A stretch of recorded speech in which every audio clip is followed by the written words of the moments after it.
Hey all, Heretic here with a quick Hearthstone Battlegrounds anomaly update. Every week in my chat, people are like, hey, what anomalies are happening today? And I'm like, oh yeah, well, I know the list by heart, so I tell them.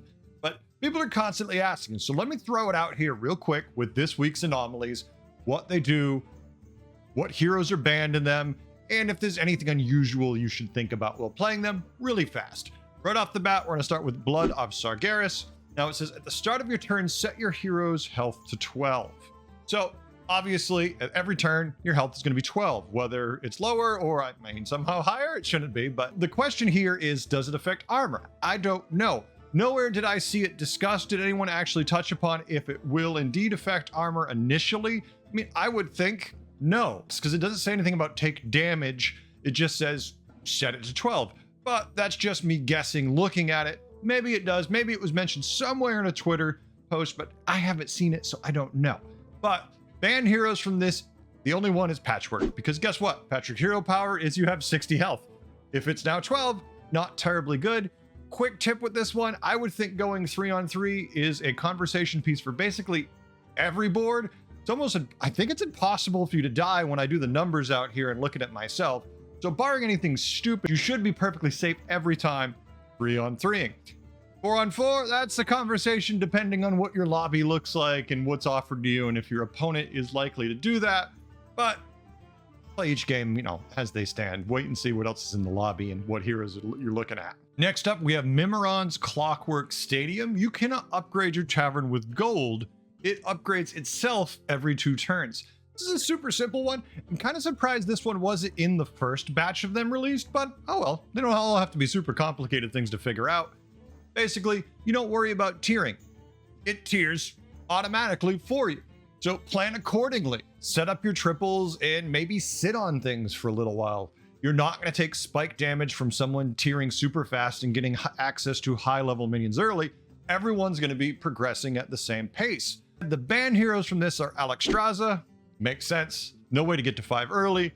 You're in a lot of trouble. Chenvala. Hey, every 3 elementals you play get cheaper to tier. Doesn't make sense here. Phelan, once again, same problem as Alexstrasza.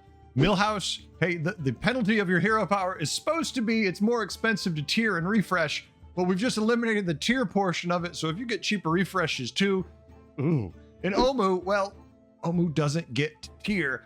So I guess if it was automated and you got the 2 gold, it could still kind of work, but I'm guessing in their play testing, it kind of didn't play out right.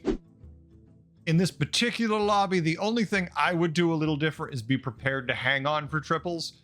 If you can get a full board anyways, it's not necessarily a bad thing if you're just holding on to a triple, but since you don't have to spend gold to tier, it's just going to happen automatically. That definitely gives you more wiggle room to play with. Next up, we have Path of the Treasure Seeker. After 5 refresh times, find the golden monkey.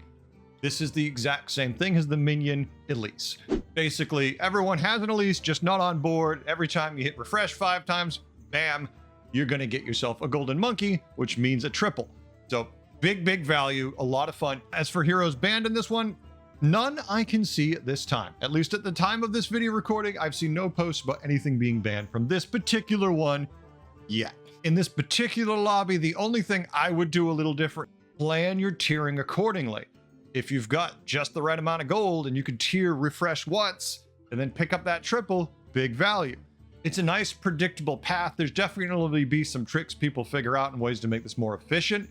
If you can get a mass amount of free refreshes, say elementals are in, you get a recycling wraith, you start going bonkers with it, you could produce a lot of 6s. So this definitely has some big spike potential in it, but let's wait and see how it plays out. Just could be one of those things that looks big and then it turns out not to be, but I really think it's going to be good. Well, that's all the update I have for you. It's just a quick hit with the anomalies coming out this week and a little quick thing here and there maybe you could do to make it a little more effective while you're playing. Hope to see you on the Battlegrounds. Until then, have a good one. Later.